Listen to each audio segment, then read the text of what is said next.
We're back here in Inside the Ropes, and it's a pleasure to be joined by the NXT UK Women's Champion, the one and only Kaylee Ray. Kaylee, how are you? I'm good, thank you. How are you doing? I'm good. I'm just kind of, coping at the idea of being in the house a lot again, but it's fine. But you're not in the house because you are back at NXT UK, and it was pretty exciting last week because the show starts, and you are now going to be facing Piper Niven tomorrow night as we record this, and you guys just seem to always cross paths no matter what happens. You guys always are back together. What do you think it is about you two that it always seems to come back to you two facing off? We definitely bring out the best in each other. From when we started, my first match was actually, it involved Piper. It was a 30-man battle royal, but she was still in it. My second match was a tag match with her, so it kind of has, from the beginning, literally just circled a bit, drifted away from each other. We've always come back, and it's literally been all over the world. We've done it, and there's no day I'd rather do it with, to be honest.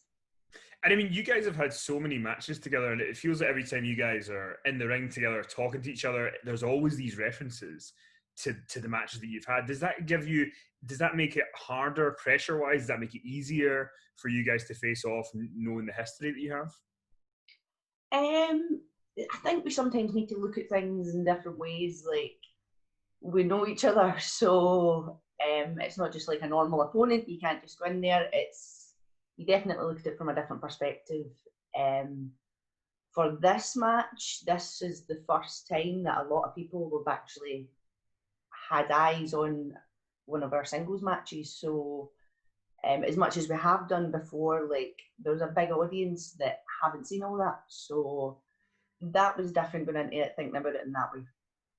And I mean, obviously, we saw the big reveal a few weeks ago about what it was going to be like at BT Sports Studios. We've seen it last week, and it is a different atmosphere because obviously there's not that crowd that's usually there.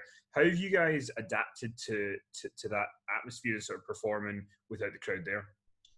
Well, for me, actually, it is very different. I'm not going to lie, but I train a lot in just an empty warehouse. So for me, it's not really silence, but it's not what you're used to. But in that sense, I think that kind of helped a little bit. You can just focus on what you're doing, and there's not anyone to distract me in that sort of sense. I think I find myself sometimes going, "What did you just say?" Whereas here, it's just all eyes on your opponent.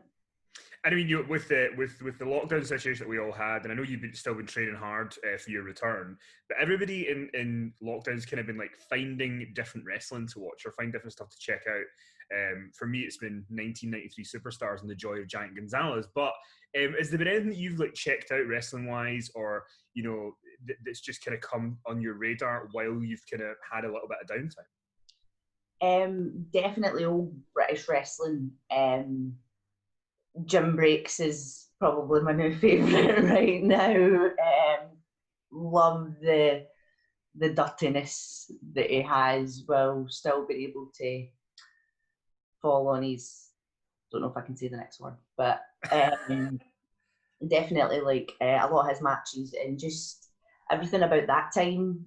I'm not going to go into all the details. The fact that we've got Jory Saint as a coach is baffling to me still, and the fact that it just feels like there's always a new video coming on YouTube that we can go back and watch, so that's really what I've stuck with. And for you, kind of when you were coming up in wrestling, we've talked before on an interview about how what kind of wrestling you watched growing up and stuff. What women were you watching that were kind of giving you the influence to kind of go, I want to do this? Because there wasn't as many women, back then that were doing the kind of wrestling that you and Piper and everybody else is doing now. So who were the ones that kind of stuck out to you female-wise that kind of gave you hope that this is something worth pursuing? Well, see, for me, I didn't actually watch wrestling growing up. I've got a bit of a different story. I remember my cousins watching it when I was young and kind of being like, oh, I can't watch that. It was when I was 15, I got into wrestling. It was my partner, still my partner now. I met him and he was like, I'm training to be a wrestler. And I was like, you're training, what is that? What is wrestling really? Because I really didn't know much about it. And I was always into sports and always into drama. And I went to a wrestling training session and it was like the perfect combination. And for me, that's when I started watching, when I actually started training as well. So they both just went hand in hand for me. And I wish that I had watched it when I was younger. I wish I'd paid attention because there's so many years of wrestling that I missed. Because like when I look back at Lita wrestling, like I'm like, why did I never see her and think, oh my God, she's amazing? Do you know what I mean? Like I missed all that when I was, so I've had to go back and watch all this different wrestling because I was ignorant and missed it when I was younger. So it's hard to say what I looked up to then because I didn't really look at wrestling then. Now I look back and all that, I think they girls, like, they were at a time when wrestling wasn't for women, and the stuff that they done still is incredible. And they paved the way for us to come in and do what we do now, and I just think that's amazing. And you've had an odd journey into wrestling, as you say, and your first match was a 30-man battle royal, and we've seen on on WWE TV Nia Jax last year. She was in the men's Royal Rumble. We saw recently she got a bit physical with Pat Buck on TV. You're no stranger to being in there with guys. Is that something that you've ever thought about doing in WWE, about stepping in there? Could there be a men's battle royal that we just see you show up in and come and cause some carnage? Is that something you've thought about doing, since it's something that you've done in your past? You never know what I'm going to do. Never take anything off the cards. Never take anything off the cards. Well, listen, one of your big moments, obviously, was the WarGames match last year, Survivor Series weekend. You were on Team Baszler.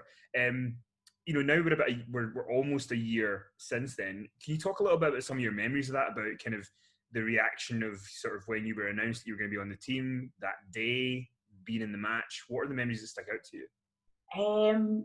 I remember getting a phone call to say, you're coming over and you're going to be in the match. And I remember just pacing my house being like, oh my God, you cannot believe how much this means to me. Like, you're putting me in a cage, like a cage with 2 rings in it, like that. That's a dream for me. So I was absolutely buzzing. I think I've said this before in an interview, but I was scheduled to go for ankle surgery the next day in Alabama. I had 2 little bits of cartilage that just kept sticking in my ankle and would make my ankle freeze for X amount of time. It didn't really matter. It just decided itself. So I'm scheduled for the surgery the next day, but even that, like, I remember thinking, I just hope it doesn't lock before this match. But even that couldn't deter me in what I was doing. Like, the ankle was fine to work on as long as it didn't catch. And once it was taped up, it was usually good. It was more of a preventative thing. But yeah, even knowing that the next day I was going for that surgery, it did not deter me at all. Like, walking in and seeing it before the show, before the crowd, was amazing enough. And then once you added the crowd to that, and I remember standing backstage and the entrance for it, when the cage comes down, is Sirens. And Sirens was my old entrance music on the Independence. And there was just something about that moment. I remember being like, oh my goodness, what am I about to do? Like, it really hit home then. And it wasn't fear, it was just pure excitement that I was getting to get out there, not just for me, but the group of girls that I was getting to do it with. Like, they've really done something in NXT, and it was a pleasure to be part of that. And as we're kind of coming closer to this year's Survivor Series, we don't know how things are going to look. But in an ideal world, if it is kind of business as usual for Survivor Series and different brands competing, if you were to face one of the other champions in WWE, who have you got your eye on? Oh, that's a good question. I'd like to say all of them. I would love to see all of them. but I have faced Io before, and I have faced Asuka before in the Independents. The only person I've not faced is Bailey. She better watch out then, I guess. You better watch out. You and Sasha coming after her. For a Scotsman like myself, or a Scottish person, or a British person, we've got Drew as the WWE champion. We've got Nikki Cross as the #1 contender to Bailey right now. We've got you as the NXT UK Women's Champion. Does this get us any closer, do you think, to a UK pay-per-view when things are, normal again? It better.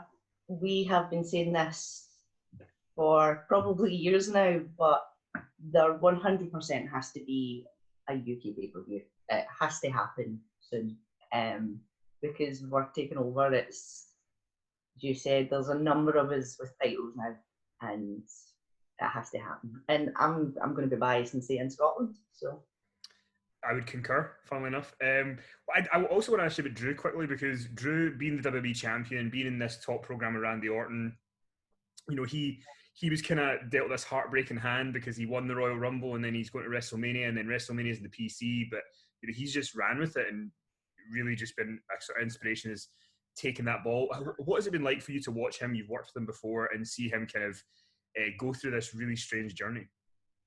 It's like, I think all of us wished, probably not as much as Drew, but all of us wished there was a crowd there for him. But what that boy has done, like, it's just a joy to watch him right now, like, because it just goes to show it doesn't matter if there's a crowd there or not, like, you still go out there and you do your job, and he's done his job. It makes me smile when I see him. He does all of this proud. And the last thing I want to ask you about was, obviously ICW is now on the network. So the people who've sort of, heard those rabid ICW chants before or heard about you guys wrestling can now start checking it out. If people haven't checked out ICW yet and they maybe watch NXT UK on the network, what is it about ICW that people talk about, that makes people talk about it so much, and why should they check it out on the network? Well, we've spoke about not being in front of a crowd a lot today.